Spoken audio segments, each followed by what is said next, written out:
totalmente los ahorros que hice a lo largo de mi carrera pública. Y ahora espero también a tener algunas regalías por mis libros. Debo decirle que en el de la década perdida se vendió bastante bien. Tuve regalías importantes. El primero, que fue el de México, un paso difícil a la modernidad, sigue vendiéndose. Y ahora veremos qué nos dicen los propios ¿Las lectores. Conferencias? Sí. ¿Las conferencias? Sí. ¿Trabaja para el Dow Jones? No. Eso aparece en su nota de Wikipedia, eso. No me digas. Ella la corrija si no es cierto. Bueno, ya entonces quiere decir que hay que hacer un trabajo más a fondo que leer Wikipedia si uno quiere saber algo. Yo me acuerdo que en una conferencia que di en Oxford, un joven se levantó y me dijo, es que en internet leí que de usted se dice tal cosa. Y yo me quedé pensando, y dije, oye joven, ¿y usted quiere un título de internet o de la Universidad de Oxford? Porque si lo quiere de Oxford tendrá que hacer un esfuerzo superior. Bueno, pero le voy a decir, en esta época de la comunicación ciudadana, Otros jóvenes sí me hicieron unos comentarios mucho más constructivos, creativos, pero hay de todo. es la obligación de uno revisar su ficha de Wikipedia y corregir.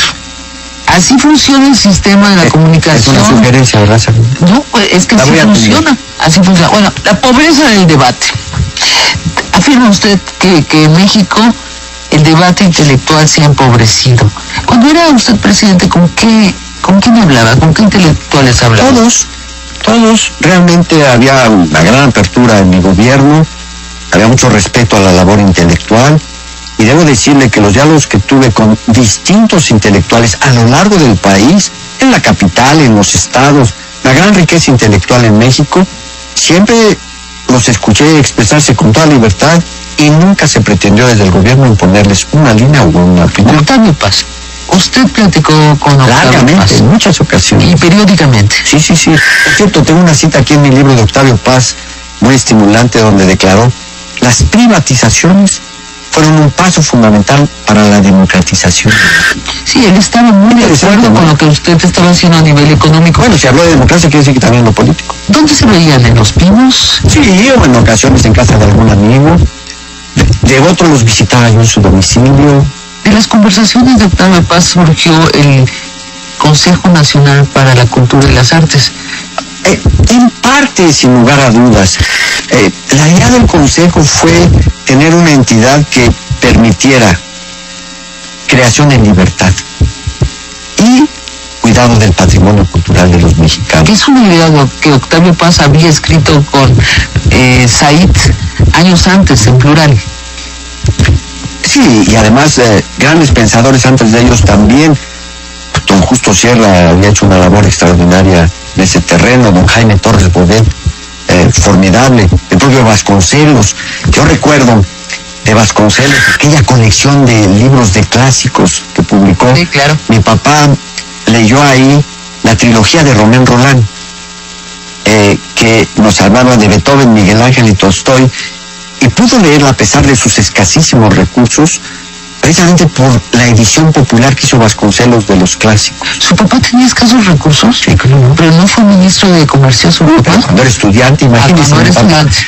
tuvo que trabajar para mantener a su mamá, y por la situación familiar tuvieron que salir del país y irse a vivir a San Antonio. Vivían en Monterrey. Él tenía 12 años y estaba en San Antonio, pega la crisis de 1929. Terrible. Se acaban los empleos en Estados Unidos, se vienen a Monterrey y entonces el coletazo de la crisis llega a México y se acaban los empleos también en Monterrey. Fueron años muy amargos en los que hubo que trabajar muy fuerte, y entonces él privilegió la cultura del trabajo. Ahora, Octavio Paz, cierto momento le pide la cabeza de Flores Olea, el primer presidente. ¿A usted? A mí jamás. Bueno, públicamente él dijo que quería la cabeza de Flores Olea porque no la había invitado a un congreso de la UNAM. Dice que eso, no sé, no recuerdo que haya ocurrido así, pero las decisiones que se tomaban sobre todo en relación a evaluación de las circunstancias del momento. Yo siempre tuve gran aprecio por aquellos que colaboraron en el gobierno. Hubo necesidad de hacer cambios a lo largo del camino, como sucede siempre en una administración, pero siempre Entonces, reconocimiento del desempeño de los colaboradores. Bueno, de lo que ha dicho Paz yo no puedo hablar. Eso estará en los meroteca bibliotecas o... Está. Pero de cómo tomé yo las decisiones, pues eso es como yo le comento. Claro. A ver, Héctor Aguilar Camín también fue un intelectual que conversó con usted. Sí, fue uno más de los muchos con los que yo conversé. Y no lo menciona allí cuando hace su recuento de los intelectuales conocidos. Sí está citado. Sí está citado, exactamente en ese capítulo al inicio, a propósito de una declaración reciente que dio en el periódico Milenio. Y no culpo que no lo haya encontrado, porque me imagino que está usted en el proceso de leerlo. Carlos Monsiváis, la relación con Carlos Monsiváis es mucho más, ha sido mucho más discreta, no se ha hablado de ella. Carlos Monsiváis lo conoció usted antes de que fuera presidente. Muy niño. Yo recuerdo que hay una relación cercana entre Carlos Monsiváis y mi papá, y a mediados de los años 60 platicaba mucho sobre cine, y yo era estudiante, había terminado la preparatoria, iniciaba en la Escuela Nacional de Economía de la UNAM mis estudios de licenciatura, y me encantaba escuchar los diálogos entre ese joven intelectual formidable que era Carlos Monsiváis y mi papá, ya un hombre mayor. En la presidencia, Monsiváis siempre mantuvo una distancia sin lugar a dudas respetable, pero eso no obstó para que en ocasiones que tuvimos reuniones en Los Pinos, él, con pleno respeto a su autonomía como intelectual, participara en ellas y todos nos beneficiáramos de sus juicios y sus opiniones. Jesús Rodríguez, usted le invitó a Los Pinos disfrazada, ella lo caracterizaba en el bar El Hábito, y existe esa famosa fotografía de ella y él, perdón, ya me confundí, de usted y de ella haciendo una caricatura, pues que más bien era hiperrealismo. Se sentaron los dos a platicar en tono Carlos Salinas de Gortari. Pues, ya no me acuerdo, Gabina, cómo estuvo, pero era muy divertido. Aquí tiene la capacidad de reírse de uno mismo, sin perder el respeto a la investidura que el pueblo de México le ha otorgado. Pero esos diálogos eran muy, yo les diría hasta educativos, porque se podía aprender mucho escuchándolos. Había una gran diversidad de opiniones y con enorme libertad para expresarlas.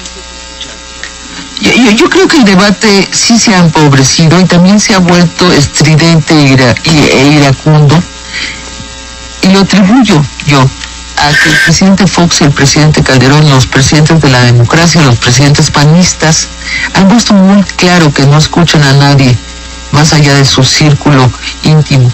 Los intelectuales no se sienten escuchados por el poder. Una de dos, no se afanan, cambian de tema, o se desesperan y empiezan a ser iracundos.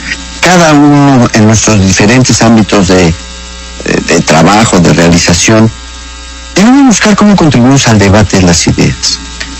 Y al hacerlo, pues, esforzarnos porque sea documentado, porque sea serio, porque tenga realmente un reflejo en la realidad y en hechos comprobables, para que no sea todo especulación, que no es mala el reflexionar, pero si solo son trivialidades, si solo son superficialidades o si solo son estereotipos, pues se queda todo el mundo con ellos y parece que esa es la explicación de temas tan complejos como usted decía al principio. Pero también el poder tiene estereotipos sobre los intelectuales. Hay evidencias claras que estos gobiernos no consideran que los intelectuales son parte de las soluciones políticas. Yo creo que es importante